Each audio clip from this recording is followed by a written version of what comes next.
Imagine waking up on an island where time itself has stopped breathing. The sun never burns too hot. The fruit never rots on the branch. There is no hunger here, no sickness, no death waiting behind the trees. And somewhere in the cedar-scented dark of a cave carved into the cliffside, the most beautiful being you will ever see is waiting for you. And she is in love with you. It sounds like paradise. It is not, because on this island, you cannot leave. You cannot grow old. You cannot go home. Every single day is the same golden, suffocating cage dressed up as heaven. This is the island of Ogygia, and the goddess who rules it is Calypso, the sea nymph who trapped the Greek hero Odysseus for 7 long years, offering him eternal life and eternal love. If only he would forget the wife, the son, and the kingdom waiting for him across the water. For 3,000 years, we have treated her as a footnote, a seductress, an obstacle between a hero and his happy ending. But what if that's wrong? What if Calypso was never just a story?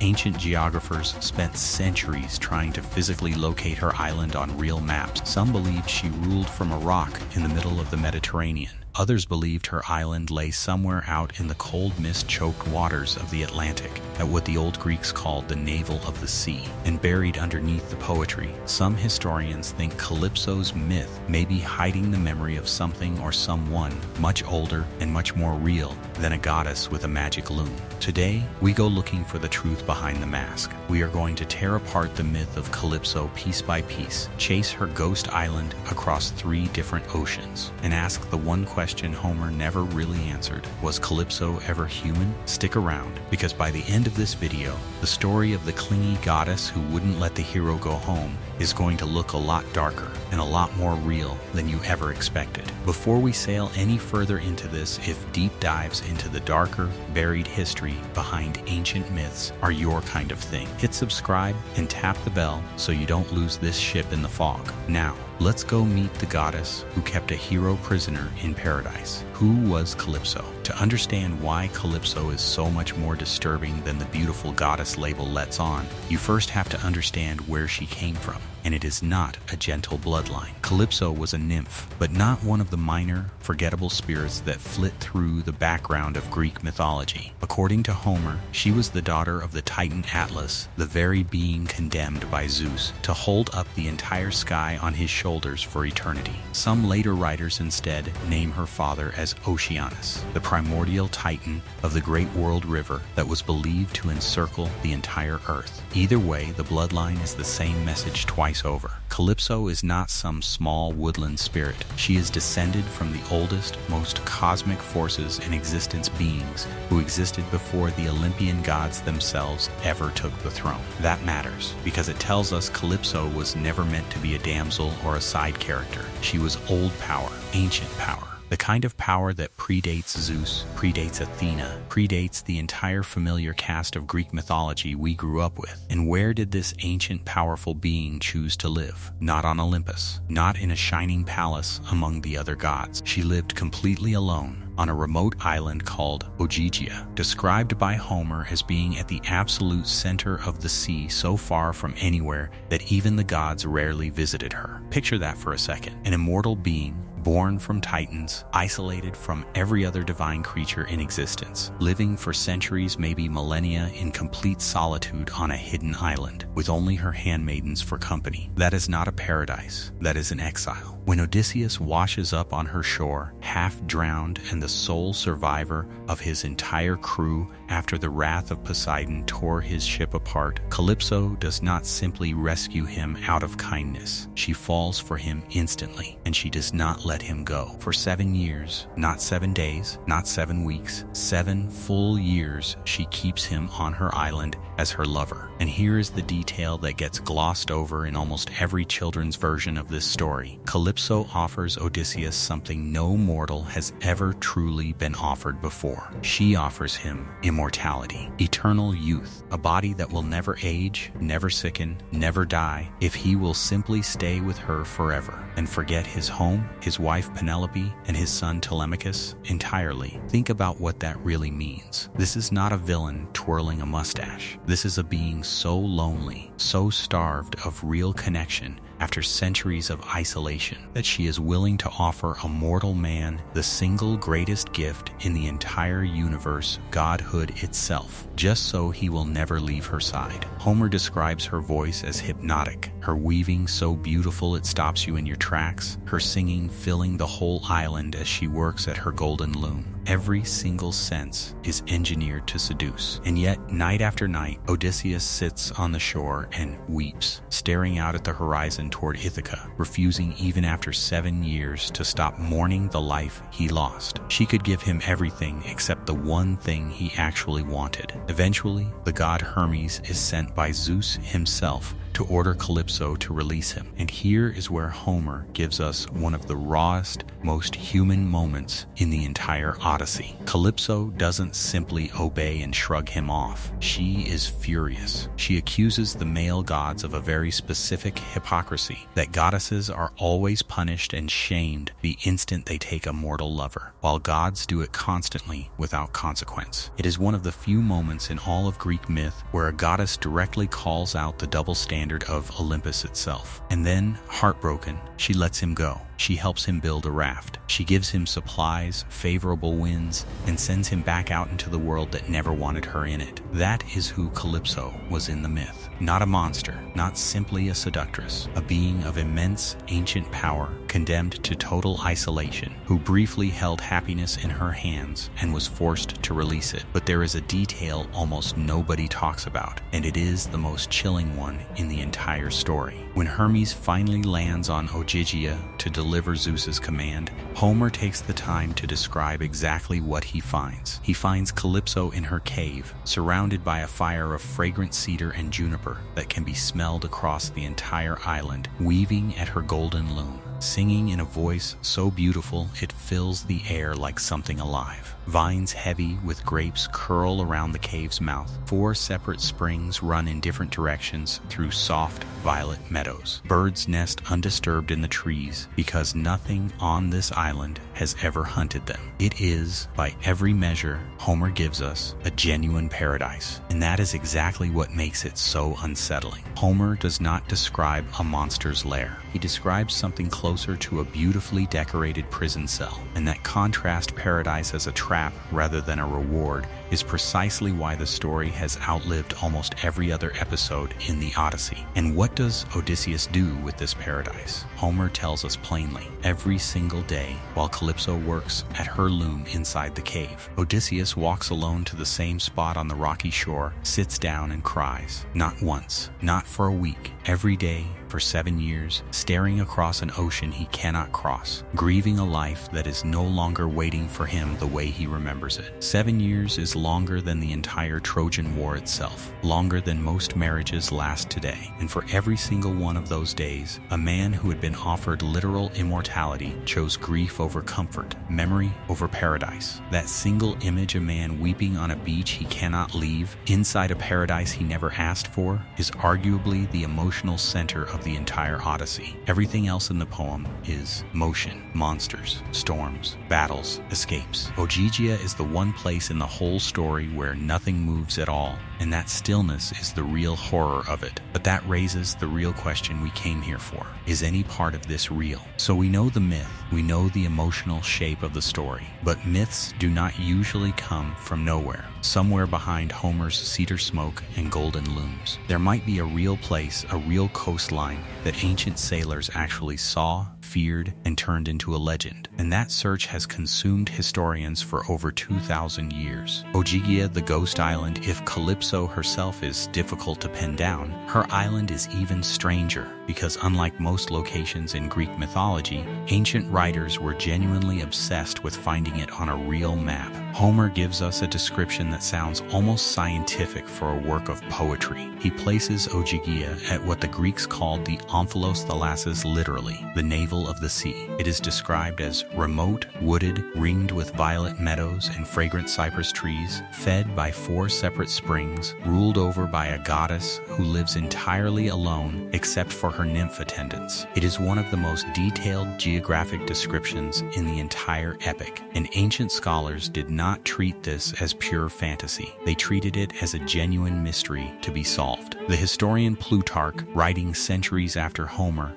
actually claimed to have information about an island matching Ogyggia's description, located far out in the North Atlantic, near what may have been the region of modern Iceland or the British Isles. He describes a sea choked with a strange, thick, motionless quality. Some scholars believe this could be an ancient, garbled description of pack ice or the Sargasso Sea, regions unknown to the average Mediterranean sailor. If Plutarch's account has even a grain of truth in it, it means that some ancient Greeks genuinely believed Calypso's prison existed somewhere in the cold, mysterious edges of the known world, not the warm Mediterranean at all. Other ancient geographers pulled Ogygia much closer to home. Strabo, one of antiquity's most influential geographers, argued that Homer's fantastical locations were poetic inventions layered loosely over real Mediterranean geography, and that searching for an exact literal island was somewhat missing the point. But that has not stopped centuries of explorers, historians, and obsessive mythology hunters from trying anyway. The island of Gozo, part of the Maltese archipelago, has one of the strongest traditional claims. Local legend on Gozo has identified Calypso's cave, a real physical cave overlooking the sea near the village of Zagra, as the very site where the goddess kept Odysseus captive. Tourists visit it to this day. Sailors passing through the channel between Malta and Sicily have repeated the legend for centuries, and Malta's isolated, wind-swept position in the middle of the Mediterranean does eerily echo Homer's description of a lonely island at the center of the sea. Other theories point toward the small Spanish-administered islet of Hill, or various obscure islands off the coast of North Africa and southern Spain, arguing that these tiny, forgotten specks of land better match the sense of total isolation Homer describes. And then there is the most unsettling theory of all, that Ogygia never existed as a single, fixed place at all, that it was always meant to represent something psychological rather than physical, the edge of the known world, a place so far beyond civilization that once you arrive there, you have essentially left reality itself. In this reading, Ogygia isn't a spot you can circle on a modern map. It's a warning. It's what the ancient Greeks imagined existed at the boundary between the world of men and the unknown void beyond it. There is a fourth theory worth sitting with, one that comes from the ancient scholars themselves rather than modern researchers. Several scholiasts, the ancient commentators who annotated copies of Homer for later readers, argued that Homer never intended Ogygia as a real, checkable location at all. To them, the entire western Mediterranean beyond the Strait of Messina represented the boundary of the known world. Everything past that boundary, in the Greek imagination, blurred into myth. Sailors returning from genuinely distant, unfamiliar waters told stories that grew stranger with every retelling, and those stories eventually crystallized into figures like Calypso,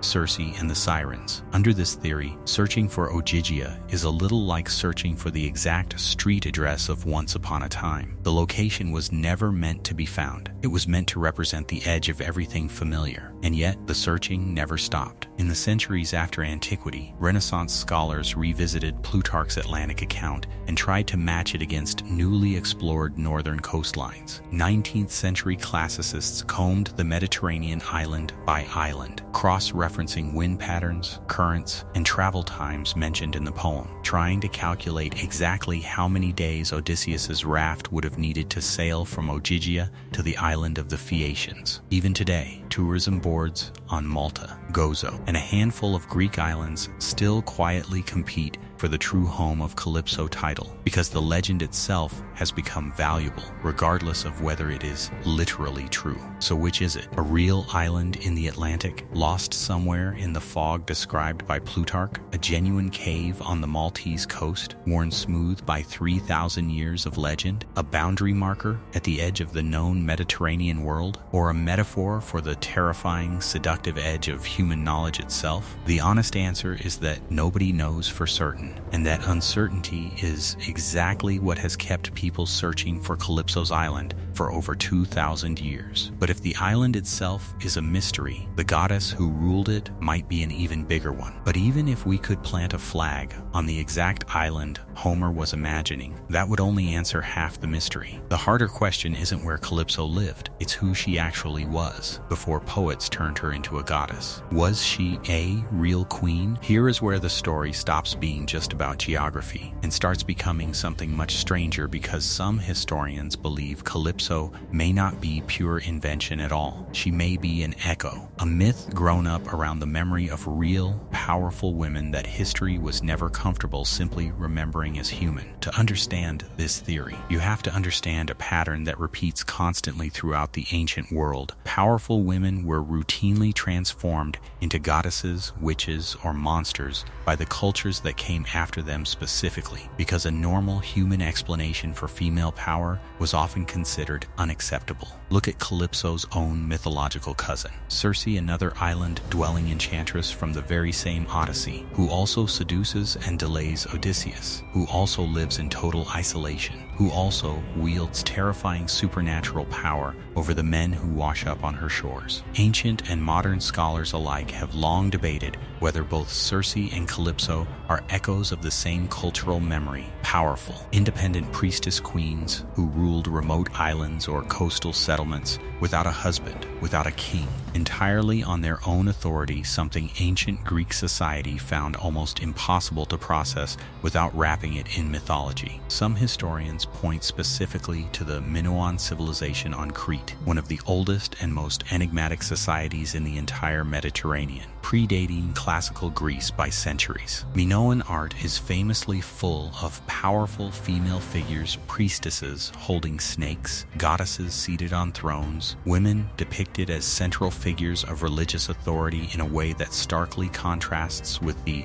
more male-dominated religious structure of later Greek civilization. Some scholars argue that Minoan Crete may have operated as a society where female religious and even political authority was significantly stronger than anything the later Greeks were comfortable with, and that folk memories of powerful Minoan priestess-queens could have survived for centuries, eventually resurfacing as goddesses like Calypso and Circe in Greek oral tradition. There is also a Phoenician theory. The Phoenicians were master seafarers, controlling remote trading outposts and small island colonies scattered across the entire Mediterranean centuries before Homer ever composed a line of the Odyssey. Some of these outposts were, according to a handful of historical records, controlled or heavily influenced by powerful women traders, priestesses, or local rulers who commanded significant authority over their island settlements, welcoming or trapping foreign sailors depending entirely on their own interests. A shipwrecked Greek sailor washing up on a remote, powerful woman's private island, entirely dependent on her mercy for years at a time, is not a wild leap from myth into plausible ancient reality. It may have happened more than once. And this is where the historical pattern becomes almost predictable in the ancient world. When a woman held real, independent power, political, sexual, or economic, with no husband, no father, and no king standing above her, the surrounding culture very often did not remember her plainly as a powerful human being. They remembered her as something else entirely: a witch, a goddess, a monster to be defeated by a male hero, in order to make the story palatable, safe, and morally clean. We see this pattern again and again throughout history. Whenever real women wielded power that made the surrounding society uncomfortable, a pattern of transforming inconvenient human authority into supernatural myth. Calypso, on this reading, may be less of an invented fantasy character and more of a survival, a distorted, poetic memory of real women who once ruled real, isolated corners of the ancient Mediterranean world with an authority that later storytellers simply couldn't explain any other way. If that theory holds even partial truth, then the story of Odysseus and Calypso is not simply the tale of a hero resisting a goddess's temptation. It might be the last surviving echo of a much older, much more human story, a shipwrecked man, entirely at the mercy of a woman who ruled her own island, on her own terms, answering to absolutely no one. This pattern is not unique to Calypso either, and looking at her sisters in myth makes the theory even more convincing. Centuries after Homer, the historical queen Dido of Carthage, a real political figure remembered for founding one of the ancient world's greatest cities, was folded into Roman mythology by the poet Virgil as another island-adjacent, tragically abandoned woman left behind by a wandering hero. Cleopatra, an actual, documented ruler of Egypt with formidable political and military authority, was rewritten by Roman historians after her death into something closer to a dangerous enchantress who bewitched Roman generals with sex and magic rather than outmaneuvered them with genuine statecraft. Even centuries later, Celtic queen Boudica was gradually reshaped by later storytellers into something closer to a supernatural, near-mythic force of vengeance rather than a human military leader. The pattern is remarkably consistent. A woman rules independently. She is powerful enough that later, male historians and poets cannot comfortably explain her authority in ordinary human terms. So her story gets pulled toward the supernatural sorceress, seductress, goddess, monster, anything except a woman who simply held power on her own. Calypso may be the oldest surviving version of exactly this pattern. So old that by the time Homer was composing the Odyssey, whatever human reality she was built from had already fully dissolved into myth. If real, powerful women really were the seed behind Calypso, that still doesn't fully explain why her specific story, the island, the offer of immortality, the 7 years of quiet grief, has outlived nearly every other Greek myth in cultural memory. For that, we have to stop looking at history and start looking at ourselves. The psychology of Calypso there is one final layer to Calypso that has nothing to do with islands or Minoan queens or ancient geography, and it might be the real reason her story has survived, unbroken, for nearly 3,000 years. It's hidden in her name. The name Calypso comes directly from the ancient Greek word kalypti, which means to conceal or to hide. Calypso is quite literally the concealer. Her entire mythological identity is built around hiding, holding, and covering something away from the rest of the world. Once you know that, the whole myth reads differently. Calypso doesn't hide Odysseus with chains or violence. She hides him with comfort, with pleasure, with safety, luxury, and the promise that nothing bad will ever happen to him again, as long as he simply stays. She offers him a life with absolutely no risk, no struggle, and no pain, and in exchange, she asks him to give up his entire identity, his wife, his son, his kingdom, his mortality, his story. And this is exactly why storytellers, philosophers, and psychologists have returned to Calypso again and again for thousands of years. She isn't just a seductive goddess in an old epic. She is one of the oldest and most accurate metaphors for something almost every single one of us experiences at some point in our lives: the comfortable trap, the golden cage, the version of safe that quietly costs you your entire future, one comfortable day at a time. Think about it honestly. Every one of us has our own version of Ogygia, a job that pays well but slowly hollows you out, a relationship that feels safe but has stopped you from growing for years, a city, a habit, a routine, a comfort zone so pleasant and so undemanding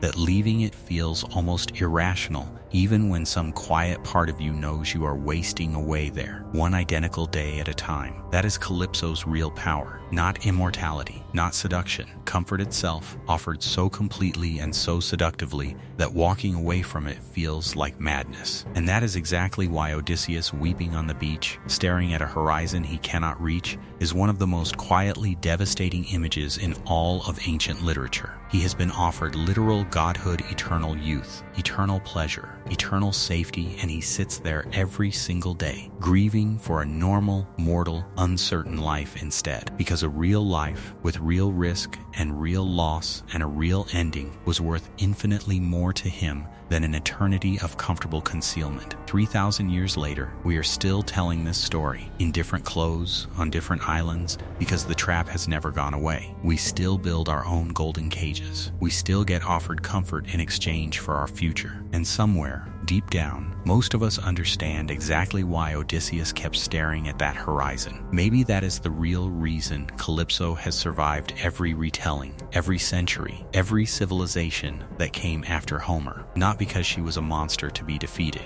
but because, whether she was ever a real queen, ruling a real island or not, she represents something devastatingly real that every single one of us has to face eventually. The question was never really whether Calypso was based on a real person. The question is whether you have already met her, and whether you are still sitting on her island right now, staring at your own horizon, wondering if you will ever actually leave. The afterlife of a goddess. It's worth asking one more thing before we leave Ogygia behind for good. Why her? Out of the hundreds of nymphs, monsters, and minor deities scattered across Greek mythology, why has Calypso specifically kept resurfacing, generation after generation, for 3,000 straight years? Part of the answer is structural. Calypso occupies a strange, liminal position in the Odyssey. She is neither a clear villain to be defeated in battle, nor a simple ally to be thanked and forgotten. Odysseus never fights her. He never outsmarts her the way he outsmarts the Cyclops or the Sirens. He simply endures her for 7 years until the gods themselves intervene on his behalf. That kind of conflict, quiet, emotional, unresolved by violence, tends to age far better than monster fights, because every generation of readers has their own version of being quietly, comfortably trapped somewhere they cannot leave under their own power. Later writers clearly felt that pull too. Poets across the Renaissance and into the 18th century repeatedly returned to Calypso's island as a symbol of dangerous, seductive comfort, using her story as a warning about temptation, duty, and the cost of forgetting who you really are. Painters across several centuries were drawn again and again to the same single image, Calypso on the shore, watching Odysseus's raft shrink into the horizon, forever frozen in the moment of losing him. Of every scene available in the entire Odyssey, that is the one artists kept choosing to paint not a battle, not a monster, but a goddess left alone on a beach, watching mortality sail away from her. Even the geography obsession we talked about earlier is part of this same phenomenon. People do not spend 2,000 years hunting for the exact coordinates of a story they consider pure fantasy. Somewhere in the collective imagination, Ogygia felt real enough to be worth finding real enough that sailors, historians, and geographers across dozens of generations kept sketching new coastlines onto old maps, certain that if they just looked in the right bay, behind the right cliff, they might actually find her cave waiting for them, cedar smoke still curling from the fire. That is, in the end, maybe the truest thing we can say about Calypso. Whether she began as a Titan's daughter, a half-remembered Minoan priestess, a Phoenician island queen, or nothing more than a poet's invention, built to represent the edge of the known world, she became something far more permanent than any of those individual origins. She became a mirror. Every culture that has ever retold her story has used her to reflect their own fear of the same thing, a comfortable, beautiful trap dressed up as love that quietly asks you to give up your entire future in exchange for a paradise that was never really yours to keep. If this journey into the darker, buried history behind Calypso and the Odyssey pulled you in, make sure you're subscribed, because we are just getting started uncovering the real history hiding underneath these old legends. Drop a comment and tell me what's your own Ogygia, and I'll see you on the next voyage.